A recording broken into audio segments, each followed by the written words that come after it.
વડોદરાના શેરખી સ્થિત પોદાર સ્કૂલ વિવાદમાં આવી છે। લોગો વગર સ્કૂલ ડ્રેસ પહેરતા વિદ્યાર્થીઓને કાઢી મૂકવામાં આવશે તેવી ધમકી આપવામાં આવી। બાળકોના વાલીઓની વાલી મંડળની આગેવાનીમાં રજૂઆત, જેમાં બહારના ડ્રેસ પર સ્કૂલનો લોગો ન હોવાથી બાળકને બહાર કાઢી મુકાયાનો દાવો કરાયો છે। ધોરણ 1માં અભ્યાસ કરતા વિદ્યાર્થીને શાળાએ ધમકી આપી લોગોના હોવાના કારણે સ્વેટર પણ ઉતારવામાં આવ્યું હોવાનો દાવો। વાલીઓએ રજૂઆત કરતા ટ્રાન્સફર સર્ટિફિકેટ આપવાની ધમકી અપાઈ। શાળા દ્વારા ડ્રેસ મોંઘો વેચાતા બહારથી લીધો હોવાનો વાલીઓની રજૂઆત। આ સાથે બે બાળકોના ડ્રેસની કિંમત ₹28,000 હોવાનું પણ સામે આવ્યું છે।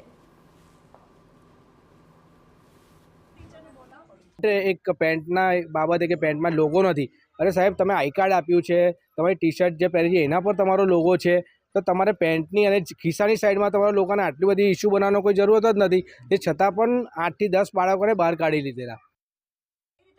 તો આ તમામની વચ્ચે આ અંગે જિલ્લા શિક્ષણ વિભાગના એજ્યુકેશન ઇન્સ્પેક્ટરે કહ્યું કે કોઈ પણ પ્રકારનો વિવાદ નથી। શિક્ષકે બાળકો તોફાન કરતા હોવાથી બહાર રાખ્યા હતા।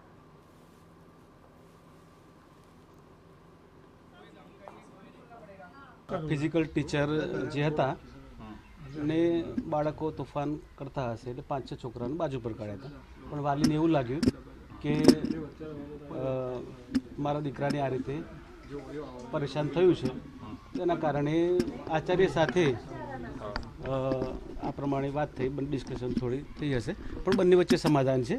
एक भी इश्यू नहीं है यहाँ पे। हमारे पेरेंट्स को जो भी इश्यू हो हम जो भी सॉल्व करने के लिए तत्पर है, हम करेंगे और हमारी ड्यूटी भी वही है। हमारे पेरेंट्स हमारे लिए सर्वोच्च है और पेरेंट्स को कुछ भी प्रॉब्लम हो तो हम हमेशा करेंगे, आज नहीं कल नहीं हमेशा करेंगे। और कोई हमको इसके लिए किसी की ज़रूरत ही नहीं है बीच में आने की। हमारे पेरेंट्स के लिए हम हमेशा